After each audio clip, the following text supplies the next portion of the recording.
So the Nintendo Switch is currently on its last lifespan. Now, I don't know when Nintendo is going to announce the new Switch successor, but I'm all here for it. But today, for this video, I'm going to share with you guys 7 essential Nintendo Switch games that you should own. However, I'm going to add a bit of a twist here. This is going to cover all of the different gaming genres. Well, not all of them, but the bigger ones. Also, let me know your essential Switch games in the comments down below. I would love to hear it. So without further ado, let's get into the video. Alrighty, first is platformers. Now, it's no secret that I suck at platformers. Platformers just brings out the anxiety in me where it's just so hard to really nab those platforming skills, but I do still enjoy them very, very much. Now, for this category, we have many like Kirby the Forgotten Land, Donkey Kong Country, a lot of different Mario games. Platformers is legit one of Nintendo's most popular and successful genres. But the game that I'm going to pick for this category is Super Mario Wonder. Now, I'm picking this game mostly because I loved it, but not only that, me being very bad at platforming, I still really enjoyed this game, and it made it easy for people who are beginners and experts alike. I love the different superpowers, and just the variety and creativity of the levels are amazing. This game has very memorable moments. We all know the Piranha Plant singing Parade. That was really cute, and Wander offers this polish that is very different from the 2D and 3D Mario games. The gameplay is very tight and responsive, and the way that Nintendo utilizes the levels is, like I said before, very creative and fun. Now, as for gimmicks, we have the whole Wander Seed gimmick, which essentially, when you take the seed, you enter into this really trippy looking world where a lot of things are moving, and it's just a very different world. I felt like that gimmick was done perfectly because it's not the whole level, it's only a little bit of segment, and it is so very different and fun that you actively want to go to these wacky levels and see what it's about. And honestly, I was so excited to get out of the new Super Mario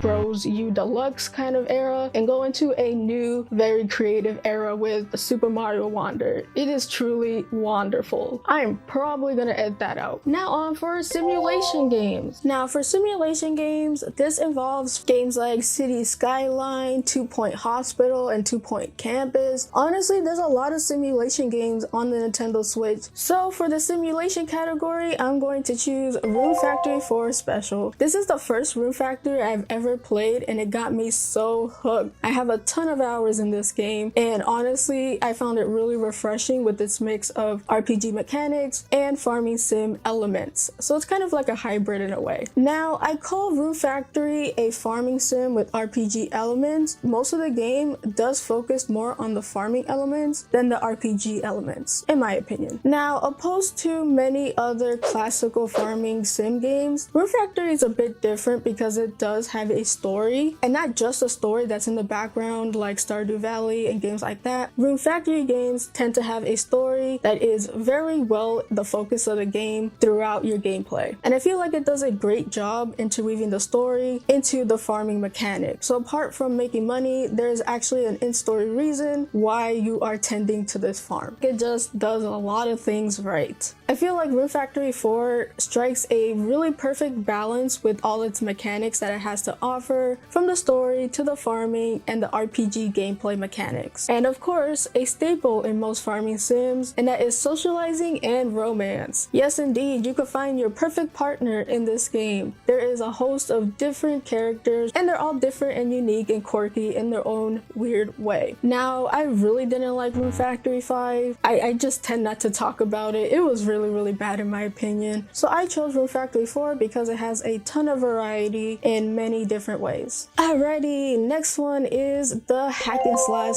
genre. Now, this genre is honestly very fun. Now, the hack and slash genre often gets confused with action RPGs, and I can see why. A lot of the gameplay mechanics do resemble each other. So depending on who you ask, some people might think that Bayonetta 3 and Astral Chain are hack and slash games. And side note, I think Astral Chain just celebrated its 5-year anniversary, which is wild. Time truly does fly. So that's why my candidate for the hack and slash genre is Hyrule Warriors. Hyrule Warriors is pure hack and slash fun, and to prove how much I love this game and hacking and slashing, just look on how many hours I spent playing this game. It is a lot. There is a ton of content content. I actually haven't 100%ed it yet. There's that much content. And I love how there's a variety of different characters throughout the Zelda series, and there is a vast variety of different weapons to choose from. Link himself has a ton of them, from the ball and chain to the Great Fairy, and even a spinning top thing that looks something straight out of Beyblade. But it's not only Link, a bunch of the other characters have unique weapons to themselves. There is so much to do in this game, from its story mode, missions, and something called the adventure mode, which is basically you fill out the map in the different adventures, and depending on which map you choose, the difficulty does vary. There's also unlocking the different characters, leveling up your characters, and getting all the different weapons, all packaged with this very addicting gameplay loop. And while the story in Hyrule Warriors wasn't the best, it was still a fun story in a hack and slash game. Now, why did I choose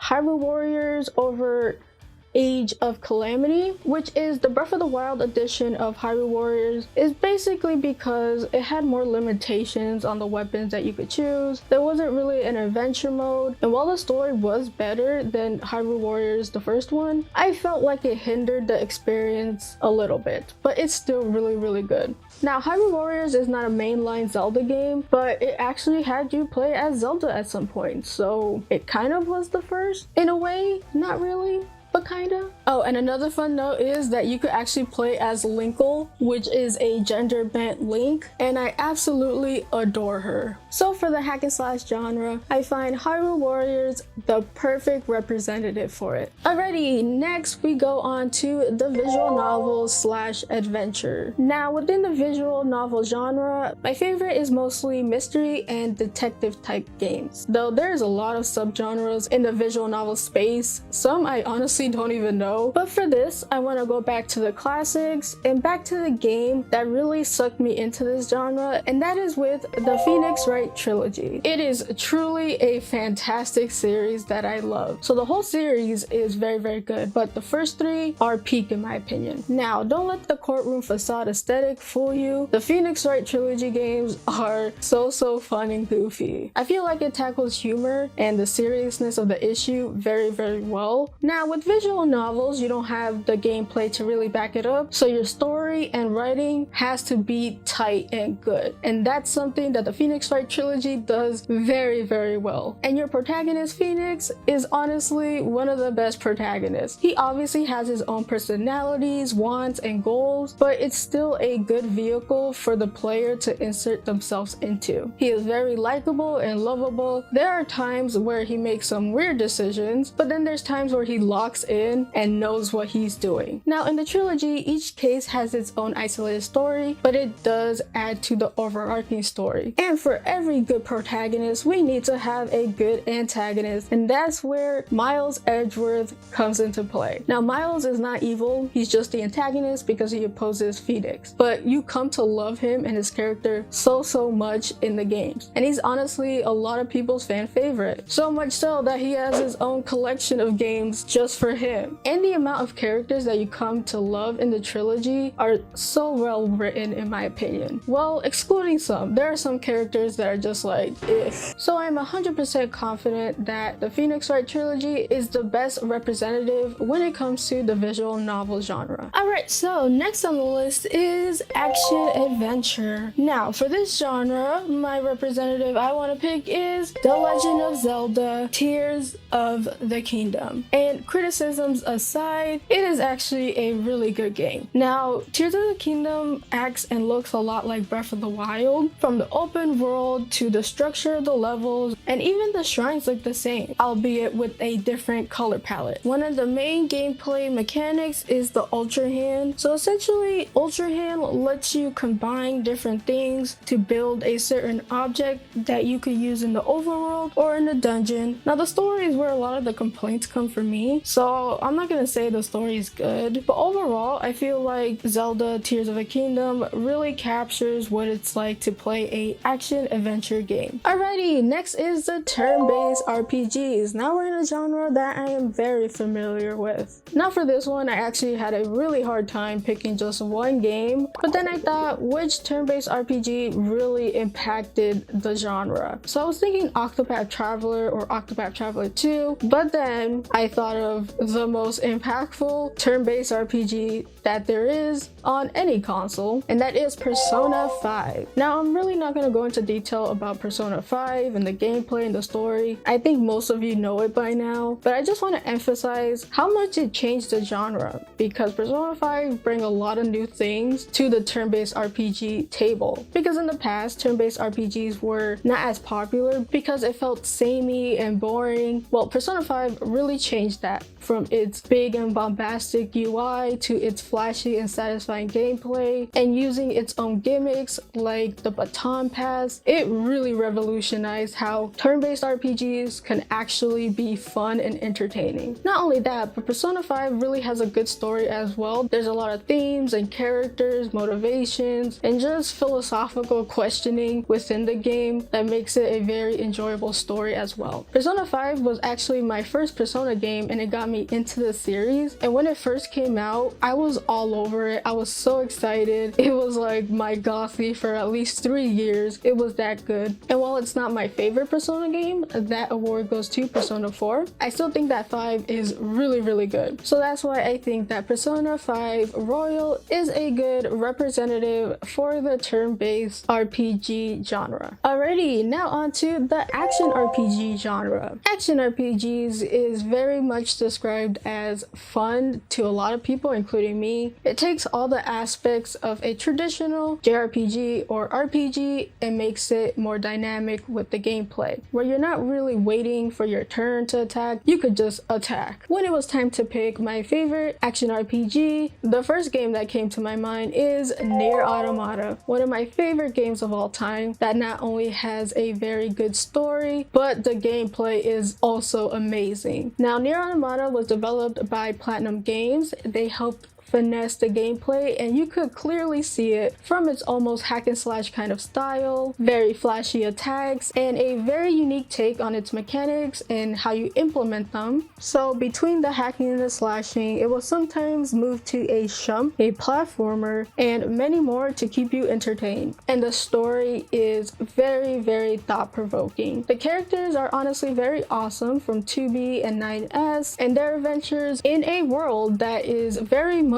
spiraling out of control. And it also utilizes philosophy a lot. Most of the side characters are named after a famous philosopher, and it really makes you think on the themes, motivations, and goals for our characters and the world around us. It's a very thought-provoking game. You're gonna be thinking about it so hard after you finish it. Speaking of finishing it, this game does have multiple endings, but fear not. Well, 2 of them are the samey. The other 2 is where the action really starts and the story ramps up. Now, I have no idea why this game is structured that way. I feel like a lot of people might roll credits and think it's the end when it really isn't. So apart from the 4 endings that you need to get the whole experience, there's also many more endings, but those are more of a joke ending. Another standout thing about Nier Automata is the music. The music is fantastic. I love this game so much, and I couldn't find a more perfect representative for the action RPG genre. So that is it for today's video. I hope you guys enjoyed. If you liked, then hit that like button, and if you like my content and would love to see more, then hit that subscribe button. I would appreciate it. Please let me know your favorite Switch games in the comments down below. You can follow me on my socials in the description down below. I hope you guys have a wonderful rest of the day, and as always,